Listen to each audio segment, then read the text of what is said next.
I've talked about Nintendo Switch accessories a few months ago where I mentioned some of my favorite portable accessories for the Nintendo Switch.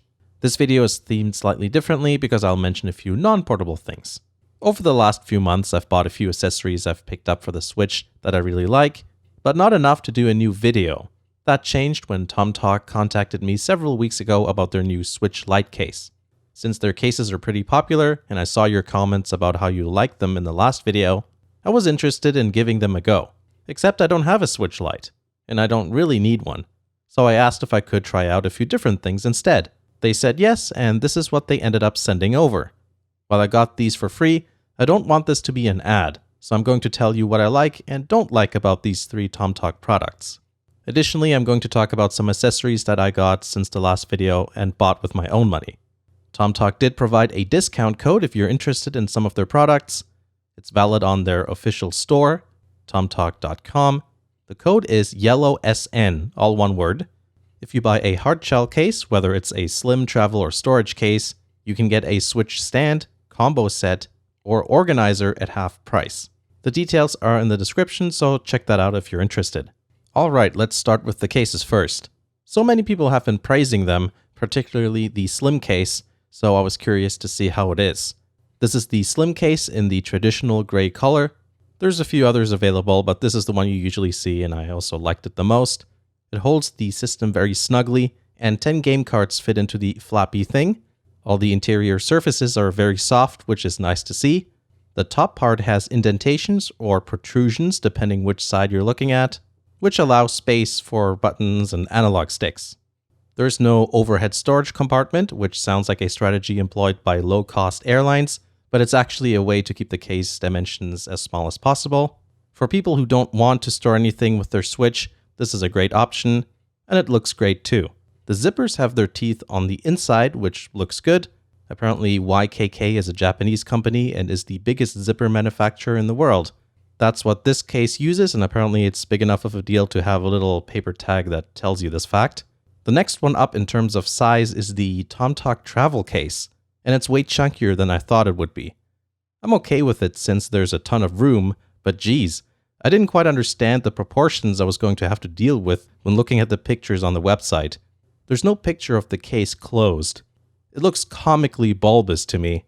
Since I made an aviation reference earlier, here's another one. If the Tomtoc travel case was an airplane, it would be the Super Guppy. Except it doesn't open up in a weird way, nor does it fly. At least ideally, it shouldn't fly. The controller indentations don't need to be there since the console hangs out at the bottom of the case. I guess it's just there for brand continuity. I don't know what you call this, but it goes underneath the console so you can pull it out. Since I'm stupid, I didn't do that the first time, which is bad because the only way I could get the system out was to pull on the analog sticks. Doing that hurt my feelings, so remember, this goes below the system. Notice that this case has 2 flaps. One of them is meant for cartridges and has a total capacity of 24 games, 12 on each side. The games fit a bit tightly compared to the slim case and indeed my Insignia case from Best Buy. It's alright, but it's noticeable. The second flap is part of a built-in stand. These elastic things hold the system in place, and you prop it up against the game flap.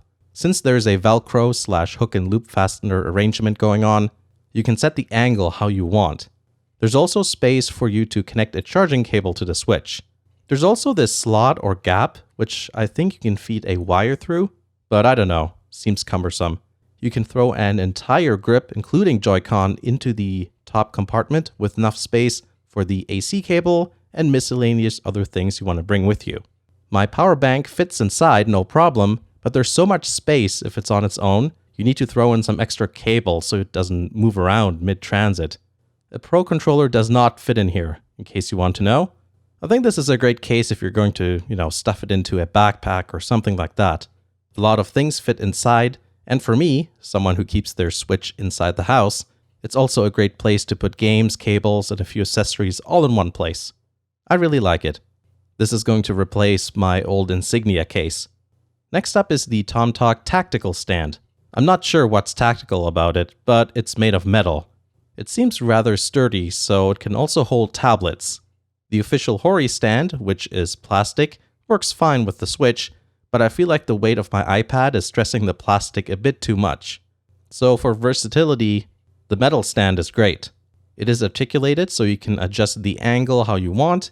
There's space for a cable so you can charge whatever's being held. And there's a pouch included for storage. There's two things I'm not too fond of. Personally, I feel the edges are a bit sharp considering that the Switch is all plastic. If people scratch their screens with the dock, then I'm sure people can scratch their Switch with this. It's not like there's no padding. There are rubber pads on the parts the system rests against. Plus there's also rubber feet for less slippage. But it's probably best to be careful still. Another thing that's not so great is that when you fold it up, it's technically twice as thick, though only at a specific spot, when you compare it to the Hori Switch stand.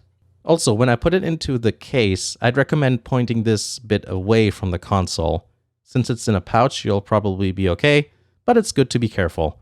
I would recommend it for people who need or want something a bit more beefy than a plastic stand, but the Hori stand is more low profile and lighter, so some people might prefer to stick to it or one like it. Something that's just outside of shot in recent videos is this, a charger.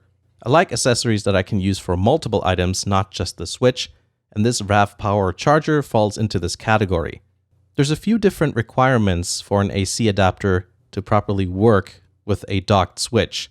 A lot of chargers meant for laptops work well, since they often have higher power requirements. There's actually a lot of USB-C chargers that can run a docked Switch, but this one happened to work the best for me, since it can additionally charge 4 more USB devices while still being around the same price as an official Nintendo Switch AC adapter. Strangely enough, it's really useful for video production in my case, because I can quickly charge several handhelds, controllers, as well as run mini consoles off of it, without having to fumble with multiple little AC adapters. Also, when I upgrade my laptop in the future sometime, I can use it as an AC adapter no problem, with USB ports to spare. Since it also has a decently long cord, it means it's easier to run cables where they need to go.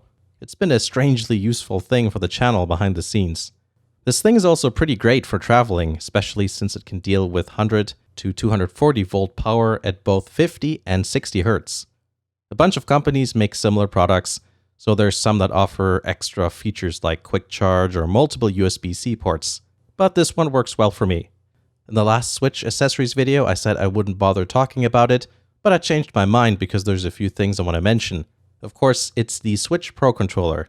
I really wish I bought it earlier since I play mostly in dock mode. I made a whole video about it, like I said. There are other alternatives, but I don't think there's anything that really beats it. Not only does it feel good, it's got long battery life, haptic feedback, and motion controls. Most other controller options omit features, which is not really something I want. I want the full experience. The only thing I wish I could change was the D-pad. It's a bit stiff to actuate, while being a bit mushy and indirect at the same time. Maybe I'll try out one of those SNES style ones from 8BitDo or whatever, or however you pronounce that. But I've heard people complain about the D-pad being oversensitive, so I'm not sure if I should try one or not. Of course, there's the official SNES controller for the Switch, which I can't find anywhere to buy at the moment. Perhaps it's sold out. Maybe one day the button will magically reappear on the website. For a lot of people, the Switch Lite is a better option than the regular one, especially for those who want a smaller form factor and don't need TV connectivity. I'm not one of those people. In fact, I want to connect the Switch to multiple TVs and screens. So the best accessory that allows me to play on multiple TVs is another dock. Owning a Switch with 2 docks is the complete opposite of having a Switch Lite.